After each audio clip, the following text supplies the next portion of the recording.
Hello everyone, and welcome back to Ushanka Show, stories about life in the Soviet Union. And welcome back to another episode of my book reviews. The book is Black on Red, My 44 Years Inside the Soviet Union by Robert Robinson. If you're new to my channel and you like book reviews, this is video number 14, and I already have a playlist which I'll provide the link below in the comment section. And I want to apologize to anyone who is trying to purchase this book because it looks like after I started making my review of this book, Amazon price skyrocketed. That book was available for around like $50. Now it's up to $145. I also checked eBay and there's only one offer for $300. It's very impressive. So I'm very sorry that I made the prices go up. It's called capitalism. But don't get discouraged. You can just go to your local library, and libraries have this amazing exchange program. They will locate this book anywhere in your state. Usually large universities have this book, and you'll be able to get it and read it for 20 days. So that's the way I got a lot of rare books. I just go to my local library and I search within the state, and you can get your book free of charge and you can read it. Okay, so now we're done with the public announcements, and let's go back to Black on Red by Robert Robinson. And this is probably one of the most interesting chapters in his book, chapter number 22, The Death of Stalin. The Death of Stalin. Смерть Сталина. I actually would like to pause here and quickly answer a question that appeared quite often on my channel. Did I watch the movie The Death of Stalin, and did I like it? And the answer is no. I didn't like that movie. I didn't like the idea of making a comedy out of this event. I'm not a big fan of Stalin, to say it least. I'm an Ukrainian, but just to make a comedy of such an event, it just didn't click with me. So I watched the movie. It was okay, but it's just the whole comedy attitude really didn't go well with me. Okay, now let's take a look what Robert Robinson wrote about events of March 5th, 1953, when the death of Stalin occurred. March 5th, 1953 was a dramatic day in the Soviet Union. At 9 a.m., we heard over the loudspeakers, "Attention, attention!" So I'll say it would be "Внимание, внимание!" This is Moscow calling. Говорит Москва. I could translate how it's supposed to be in Russian. Beaming to all radio stations in the Soviet Union.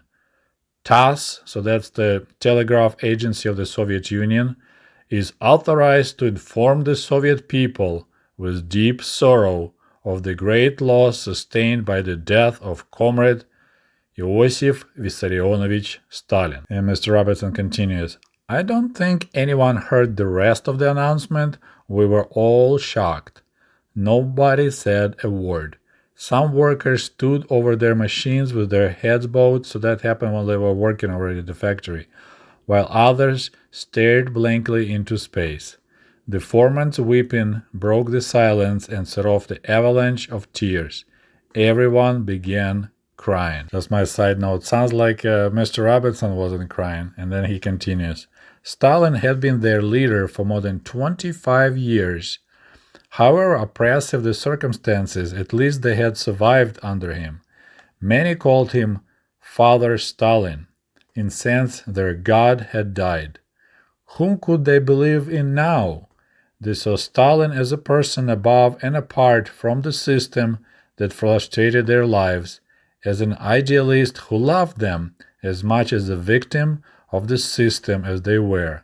The workers in my shop began wailing like lost and desperate children. So here's a quite interesting statement. So first of all, can you imagine how hard for Nikita Khrushchev was the task to switch people from loving Stalin as their god to make love the new leader? So just that whole situation was pretty challenging.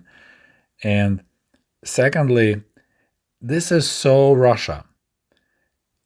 It's the person above, and he's apart from the system. So this is famous "Царь хороший, бояре плохие." We had this expression in Russian. So Tsar is good.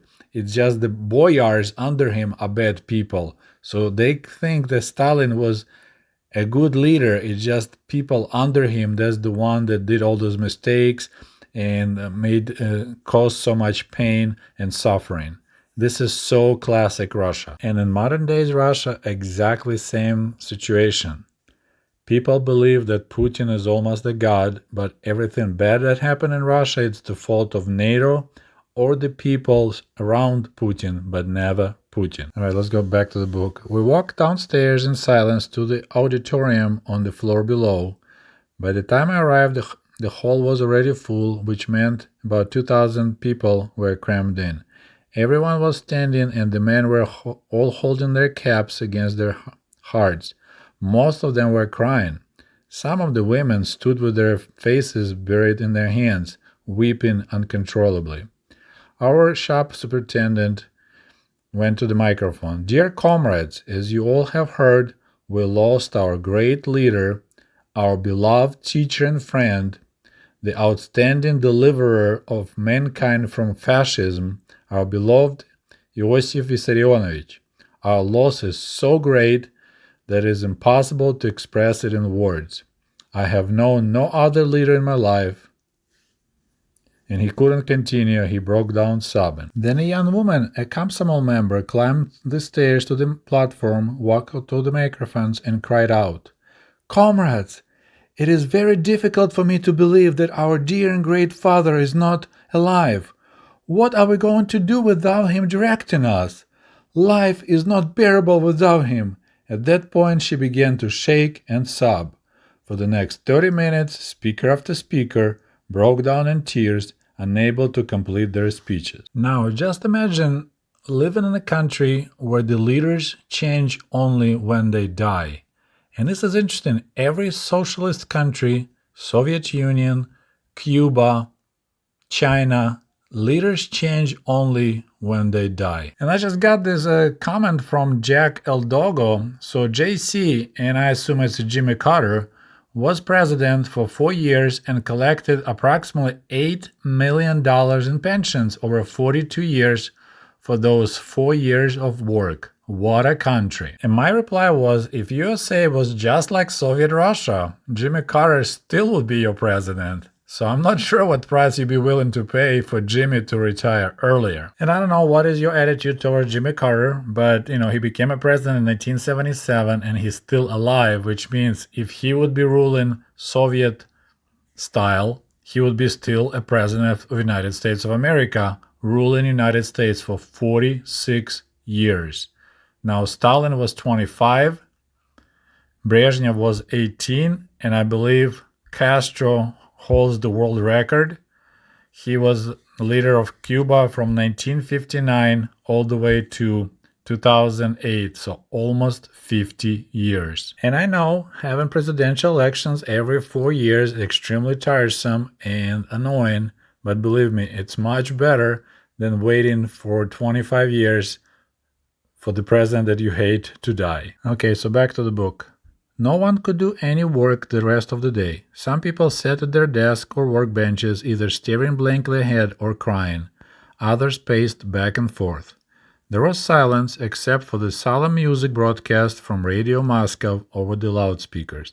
Hey, I remember something like that. When Leonid Brezhnev died, the first thing happened was the solemn music playing on the radio and no additional information. So I've been there, done that, and then I went through Andropov and Chernenko. So there was 3 occasions like this, plus Chernobyl in 1986 similarly was playing solemn music, classical music on the radio with no information. 2 days later, most of the workers were still in stupor. Can you imagine the whole country is paralyzed? It's like, Mother Queen died and worker bees don't know what to do now.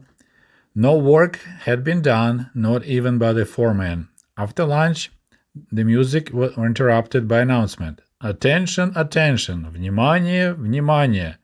This is Moscow calling. Говорит Москва.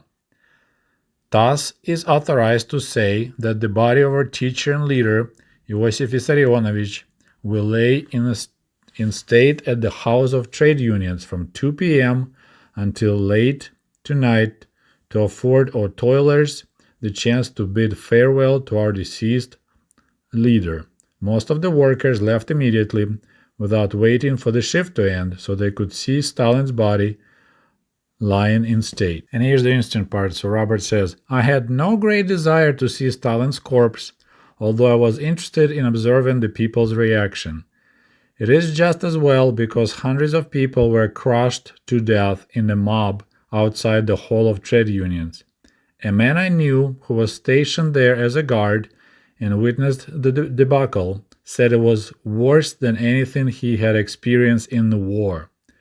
He explained that rows of trucks had been placed about 500 feet from the building as a security barrier, and that tens of thousands of people descending on the building from three directions formed a mighty wave that crushed the people in front against the trucks. Some people being pushed up against the barricade slipped to the ground to avoid being slammed against the trucks, only to be trampled to death. The more athletic ones leapt onto the trucks on the backs of the others, often knocking someone else off and on top of an injured person on the ground. The guards behind the barricade stood helplessly as people crushed against the vehicles, the blood pouring from the broken bodies, screaming, "Save me, save me." Without an order from their commander, who was in a nearby building, the guards were not authorized to move the vehicles. This incident was not reported in the newspapers or on the radio. And as I record this video, I just tried to look it up, but unfortunately there's still no official information how many people died on that day in Moscow. The numbers mentioned between 100 to 2,000, and I believe probably 2,000 is more realistic number because there was close to 2 million people that tried to go to see Stalin. Something similar happened in Moscow on May 18, 1896, during the coronation of the last Russian Tsar, Nikolai II. Large crowds, a lot of people got crashed and died, and total number was 1,389 perished and 1,300 got hurt back in 1896. But we still don't know how many people died in 1953. All right, so back to the book. So after Stalin's body was placed next to Lenin's in the mausoleum overlooking the Red Square, and for a long time I didn't know that mausoleum actually housed two bodies, and there was a sign says Lenin, Stalin. And then Robert writes something extremely interesting. Speculation began about who would succeed Stalin. Rumors circulated in our shop that the dreaded Beria would inherit Stalin's mantle as head of the Communist Party and the Soviet government.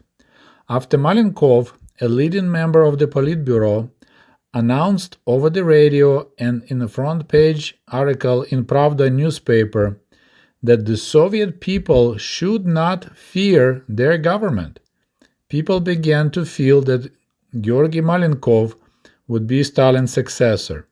He was a plump man with a jolly face, somewhat like a Santa Claus. He was chubby. Some people reasoned that a person with Malenkov's looks could not orchestrate a purge.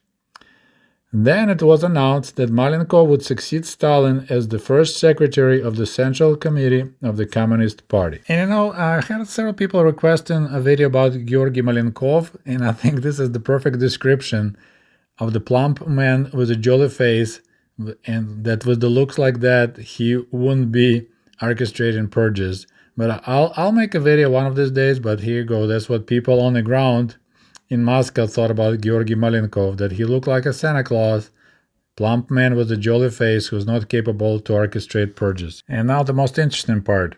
Stalin loyalists and personal staff members were swept out of the capital. That were neither killed nor exiled to Siberia seemed humane when comparing to the purges. Members of the Stalin staff were sent far away to different towns so that they could not organize themselves and were prohibited from returning to Moscow. A friend of mine complained to me about how suddenly his brother-in-law, who was one of the Stalin's chauffeurs, his wife and two children were shipped off to Astrakhan, a city on the Caspian Sea. So this is extremely intriguing. So we don't hear a word about Nikita Khrushchev because he's the one who blamed for going after Stalin and his cult of personality, but Stalin loyalists already been shipped out of Moscow pretty much a day after Stalin went to the mausoleum. Stalin loyalists and staff members being quickly shipped out of Moscow, so big changes are coming without Nikita Khrushchev at the helm. Alright my friends, so we're gonna wrap up this video. It's a part 14 of my review of the book Black on Red, My 44 Years in the Soviet Russia by Robert Robinson. I hope you enjoyed this video and we'll talk to you soon. До свидания, goodbye.